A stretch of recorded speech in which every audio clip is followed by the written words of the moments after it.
예, 돈이 되는 뉴스 시작합니다. 와이즈 경제연구소 차영주 소장과 함께합니다. 안녕하세요. 안녕하십니까? 네. 자, 오늘 주목받는 레포트가 하나 있습니다. DB금융투자의 호황은 좋지만 불황은 더 좋다라는 제목입니다. 사실 이거는 이제 경영의 신으로 불리는 마쓰시타 고노스케가 한 이야기인데, 이제 하락의 이후에 회복이 있었다, 뭐 이런 내용입니다. 주요 하락장의 낙폭 평균 봤을 때 한 50%, 하락 직후 1년 수익률 평균으로 97.3%. 다음 보겠습니다. 요거는 예전에 이번 달 초에 이제 IB들의 관점을 쭉 정리해서 당잠사에서 말씀을 드린 건데, 외국계 투자은행 쪽에서 한국에 대해서 좀 긍정평가를 요즘 계속 내놓고 있습니다. 한 군데, 두 군데 이 정도가 아니라 모건 스탠리, JP 모건, 골드만삭스, 뱅크 오브 아메리카, UBS, 도이체방크, 소시에테 제네랄 등 많은 곳에서 이제 한국이나 뭐 대만 이런 주식을 봐야 한다. 혹은 선진 국가보다 이머징 마켓 쪽이 내년에는 더 유망하다. 근데 이제 긴관점으로 봤을 땐 상저하고가 좀 많기는 합니다. 다음 보겠습니다. 요거는 이제 제가 오늘 아침에 브리핑을 해드린 내용인데, 하나하나 좀 제가 이제 기입을 했어요. 연도별로 봤더니 특이하게 코스피가 2000년대 들어서는 2년 연속 하락한 역사가 없더라고요. 예, 이건 좀 재밌어가지고 정리를 해봤고, 올해는 전일 종가까지 마이너스 20.74%. 내년은 어떻게 될까? 이거는 이제 지켜봐야겠죠. 자, 전반적으로 한국 시장에 대해서 왜 외국계에서는 긍정적으로 볼까요? 일단 뭐 좋은 소식이죠. 외국계에서 긍정적으로 내년도 우리 증시를 이제 보고는 있는데, 약간의 좀 틀어 생각하면 반도체 업황의 호황 가능성, 하반기 들어서 그렇게 회복 가능성도 좀 보는 경우도 있고, 여러 가지 이쪽 아시아 시장에서 가장 그래도 활동력 있게 움직일 수 있는 부분들에 대해서 포커스를 맞추는 그런 부분들도 있습니다. 다 좋습니다. 어쨌든 그렇게 해서 대부분의 이제 금융기관에서 이렇게 나타난다는 건 좋은 거죠. 단 이들이 3,000을 언급한 제가 증권사 보지 못했습니다. 대략 많이 해야 한 2,800선 정도? 그렇다면 지금 수준에서 한 10% 정도 상승 여력이 있다는 거죠. 더 이상 하락하지 않고 10% 정도 상승 여력이 있다면 그건 긍정적이다라고 말씀을 좀 드릴 수는 있겠죠. 왜냐하면 내용대에서 좀 여러 가지 얘기들이 들리는데, 일단 상승이지만 가로 열고 10% 정도다. 이 정도다. 이렇게 좀 보셔야 된다라고 말씀드릴 수가 있겠고, 자, 첫 장을 한번 좀 보여주시기 바라겠습니다. 저는 여러분들이 이게 통계의 오류다라고 좀 말씀을 좀 드리고 싶은데, 뭐냐면 우리가 이제 굉장히 여러분들이 잘 아시는 이런 상황이죠. IMF라든지 카드채라든지 이런 상황이죠. 근데 이게 내부에서 발생했느냐 외부에서 발생했느냐라고 보면 외부적인 요건이죠. 그렇네요. 외부적인 요건에 하락세가 왔고 상승이 왔습니다. 그러면 이전에 저는 이 위표에서 하나가 빠졌다라고 보여집니다. 이 상황 되기 전, 하락장 수익률 되기 전에 그 전에 주식시장이 어땠냐라는 거죠. 만약에 일단 IMF 이전만 하더라도 주식이 폭등했다가 하락했다 올라갔으면 신빙성이 있지만, 대부분의 경우, 대부분이 아니라 전부 다 주식시장이 평범하게 가다가 외부적인 쇼크로 해서 주식이 급락이 왔고 제자리 찾아가는 과정 정도라고 볼 수 있죠. 자, IT 버블 같은 경우 둘이 합치면 썸이죠. 다 썸으로 없어져 버리죠. 그렇게 돼버리고, 이 팬데믹 같은 경우 여기서 이제 한 가지 우리가 좀 보셔야 되는 게 뭐냐면 35% 빠지고 3배가 올랐어요. 자, 35% 빠지고 바닥에서 3배가 올랐어요. 그러면 최소한 50% 이상 올라온 거죠. 평균값 대비해서. 그렇죠. 50% 올라오고 지금이에요. 그러면 지금 50% 올라온 상태에서 올해 20%가 빠졌다라고 해서 내년도 올라갈 가능성이 있을까요?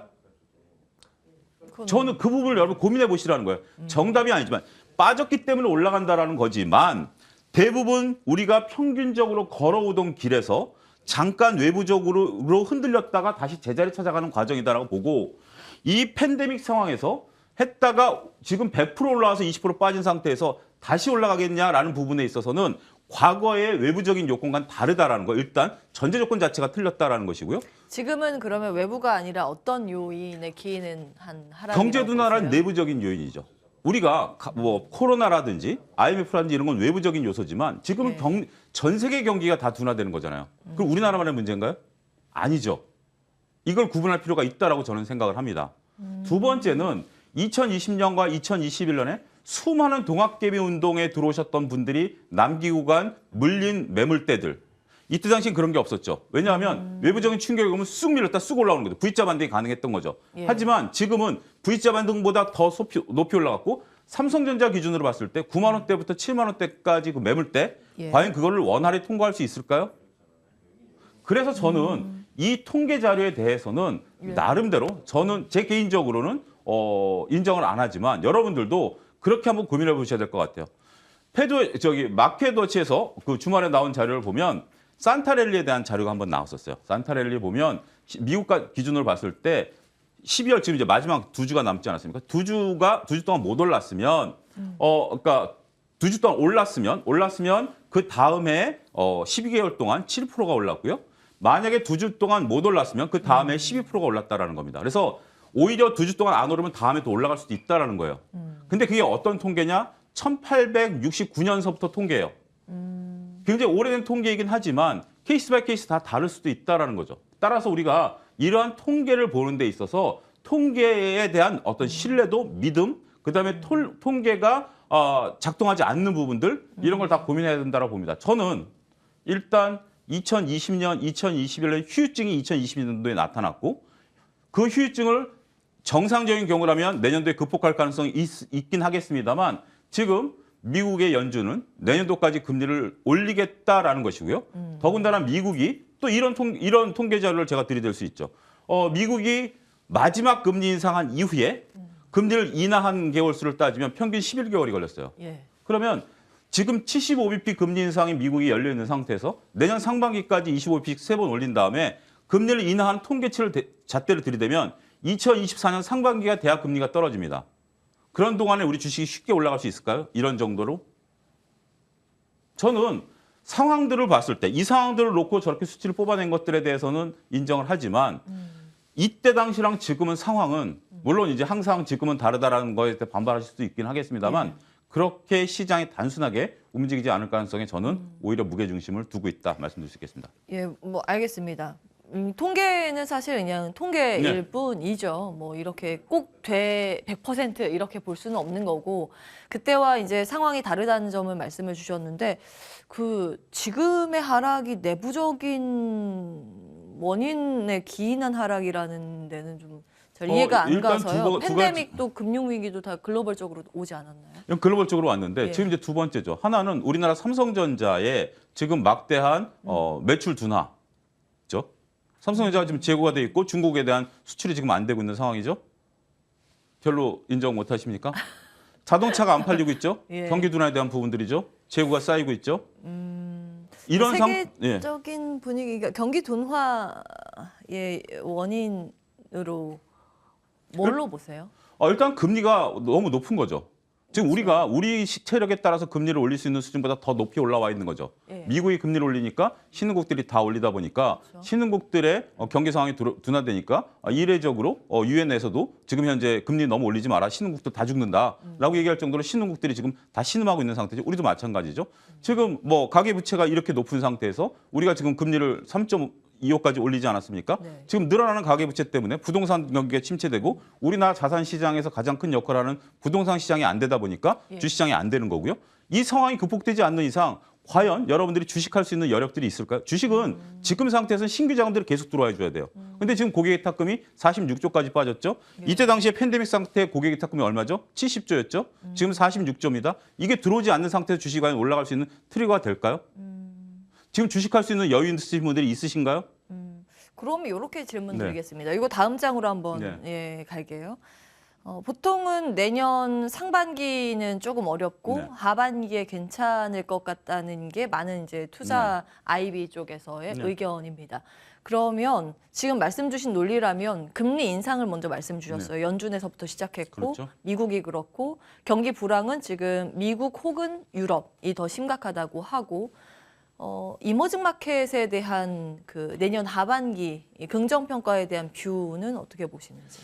저는 거기에 대해서는 세모입니다. 세모예요. 일단 뭐 기대감을 갖고는 예, 예. 있긴 하겠습니다만 일단 우리나라 같은 경우는 수출 주도형이기 때문에 수출 기업들이 살아나지 않는다라면 일단 지수 자체가 올라올 수가 없죠. 삼성전자가 지금 저 상태에서 지수가 올라간다라는 건 불가능하죠. 예. 결국 수출 데이터들이 좋아야 되는데 우린 8개월 연속 무역 적자입니다. 수출은 급감하고 있고 대중국 수출은 반토막 난 상황이고요. 이게 늘어나지 않는 이상은 우리가 희망 회로를 돌릴 수는 있겠지만 상당히 그러니까 우리가 희망 회로를 돌릴 때 그랬죠. 삼성전자가 5만 원대에서 6만 원 초반 올라올 때 재고 사이클이 되니까 이제 반도체가 좋아질 것이야. 근데 지금 환율 효과가 사라지고 나니까 다시 제자리가 왔죠. 그런 상태에서 지금 하이닉스 같은 경우 재고가 2년치가 있는 것으로 현재 지금 알려지고 있죠. 이러한 상황들이 이루어진다면 자, 재고 사이클은 2019년과 다릅니다. 2019년은 정상적인 사이클이지만 2020년과 2021년에 과잉 투자가 있었죠. 모든 기업들이 서버를 바꿨고 개인들이 IT 기기를 바꿨죠. 그다음에 재고 사이클이 제대로 작동을 할까요? 저는 그렇게 본다라면 이것 또한 해답을 찾는데 쉽지 않다라고 보여집니다.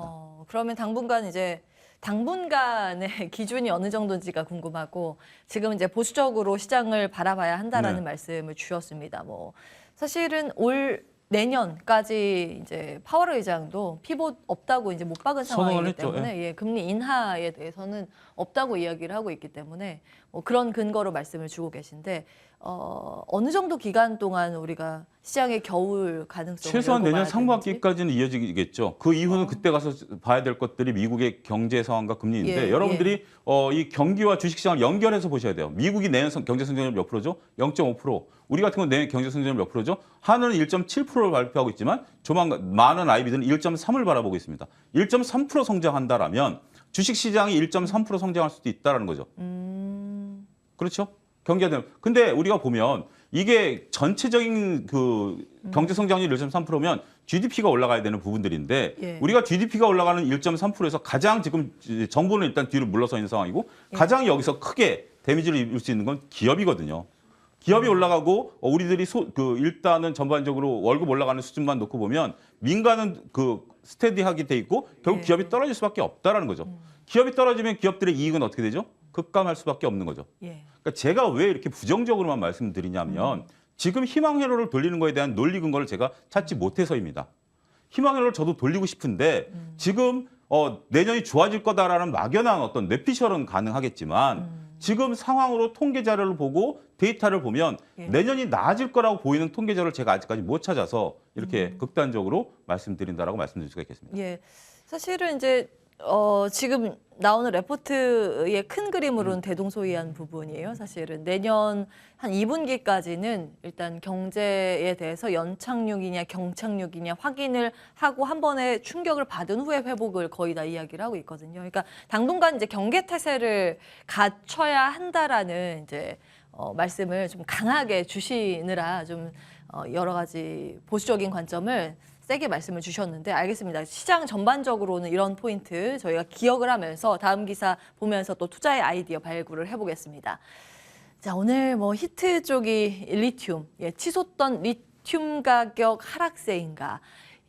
K배터리 핵심 수산화 리튬은 우상향 뭐 이러면서 오늘 이쪽 테마가 또 급등을 하는데 탄산 리튬 가격 동향 보시면 이게 톤당 달러 가격인데 79.5에서 77, 74 떨어지는데 수산화 리튬 가격은 이거는 킬로그램당 달러입니다. 82, 84.5, 85 최근 데이터까지 이렇게 다 잡히고 있습니다. 다음 보겠습니다. 여러 가지 생각할 부분은 많습니다. 물론 이제 탄산 리튬 가격이 떨어지니까 이걸 가지고 와야 하는 업체들은 오히려 수혜라는 이야기도 있고 어떻게 보세요?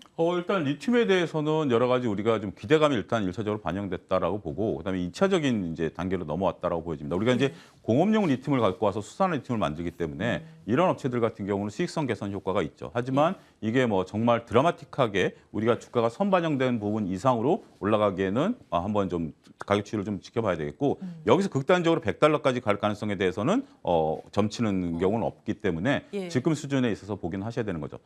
그다음에 이제 우리가 또 이 리튬 하면 또 하는 게 이제 해외에 있는 자원에 대한 리튬 부분들 아니겠습니까? 근데 이제 그 부분 같은 경우 대표적인 이제 포스코 홀딩스 같은 경우인데 리튬에 대해서 지금 현재 공장을 짓고 있고 리포트에 나온 얘기예요. 제 뇌피셜이나 그 현재 지금 공장에서 물건이 나오면 그거를 검증하는 단계가 대략 한 9개월에서 18개월까지 걸린답니다. 그러니까 예. 리튬을 여러분들이 그냥 A 제품을 쓰다가 B 제품으로 바꿀 수 있는 게 아니에요. B 제품을 갖고 와가지고 실험을 한 1년 동안 하는 거예요. 그래서 이제 딱 양산이 되고 그다음에 기계에 다 넣어놓고 그 수율까지 맞춰놓은 단계가 한 1년 정도 걸린다라는 거죠. 그렇기 때문에 포스코홀딩스의 실제 매출이 늘어나는 것은 생각보다 좀 수년될 수 있다라는 게 한 애널리스트의 냉철한 분석이고요. 네. 그렇기 때문에 일단 당장은 지금 현재 중국에서 들어오고 있는 우리 공업용 리튬을 가지고 수산화 리튬을 만드는 부분에 있어서는 예. 오케이 굉장히 긍정적인 요 관련 밸류체인에 있는 부분들은 긍정적일 수 있겠습니다만 우리가 뭐 심지어 어떤 기업 같은 경우는 뭐 아프리카 지역에서 리튬 광산을 개발한다라는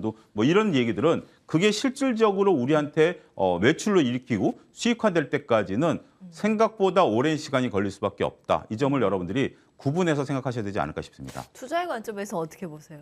저는 리튬주들은 이미 1차적인 상승이 끝났기 때문에 여기서 지금 추가적인 상승까지는 조금 쉽지 않을 수 있다. 그리고 예. 리튬이라는 게 핵심 소재이고 탈중국하고 다른 데로 들어가는 과정 속에 있는 상황이지만 예. 이미 어느 정도 그러니까 우리가 조금 그 지난달에 예. 과도한 상승에 대한 부분들 투자의 관점에서 본다라면 저는 약간 한번 쉬어갈 타이밍이 되지 않았는가 개인적인 말씀드리겠습니다. 예. 이게 시간이 벌써 이렇게 됐는데 네. 마지막 간략하게 한번 보겠습니다. 반도체 이야기를 저희가 지난번에 준비를 했다가 네. 시간이 없어서 못 갔거든요. 근데 미국과 중국 반도체 이렇게 동맹 쇼어링이 네. 나눠지고 있습니다. 일단은 뭐 미국 쪽에서도 장비가 필요하고 중국은 미국이 계속 이제 블랙리스트를 하고 차단을 시키니까 중국 내에서 정부가 돈을 들여서 지금 이 산업을 육성을 해야 하는 상황. 그럼 거기도 이제 장비가 필요하다는 그런 논리로 장비가 올 한 해 거의 이제 매출 최고치가 근접하다는 이야기가 들립니다. 글로벌적으로 봤을 때 순위가 나와 있고요. 한국이 한 6위 정도, 세메스는 삼성전자 자회사입니다. 다음 보겠습니다. 동맹국과 연합해서 전방위로 지금 제재가 중국 제재에 들어가 있는 상황이고 반중전선이 이렇게 만들어지고 있습니다. 어떤 관점으로 봐야 첫 번째 될까요? 걸 잠깐 좀 보여주시면 이제 핵심을 제가 찍어드리도록 하겠습니다. 지금 예. 이제 장비 업체들을 보면 우리가 이제 TSMC나 아니면 뭐 이렇게 우리가 삼성전자 하이닉스를 얘기하지만 장비 순위를 보게 된다라면 일본과 미국과 우리나라는 이제 뭐 그렇다 치더라도 빼고 나면 네덜란드 예. 하나 남아요. 예. 이게 노광 장비죠. 노광 장비 만드는 회사인데 지금 미국과 일본은 손을 잡았죠. 이미 손을 잡은 상태고 그 네덜란드 이 회사가 나름대로 우리나라 대표가 한번 오셨었어요. 그래가지고 예. 이제 좀 볼멘 소리를 언론에다 했어요. 내가 물건 파는데 왜 정부가 미국 정부가 뭐라 그러느냐? 그러면서 이제 중국의 장비를 좀 할 걸로 봤어요. 이 노광 장비가 2019년 이후부터 중국에 한 대도 들어간 적이 없습니다. 그래서 우리 하이닉스가 이걸 집어넣으려고 몇 번 시도했다가 못 들어가서 지금 하이닉스의 공장이 노후화돼 있다는 얘기가 바로 그 얘기거든요. 근데 지금 이제 그 얘기가 나오고 일주일 뒤에 네덜란드 이 대표께서 우리 중국에 물건 안 보내겠다라고 했어요. 네. 어떻게 본다라면 뭐 충분히 우리가 미루어 짐작할 수 있죠. 미국의 압박으로 인해서 결국 네덜란드 손을 들었다라는 거죠.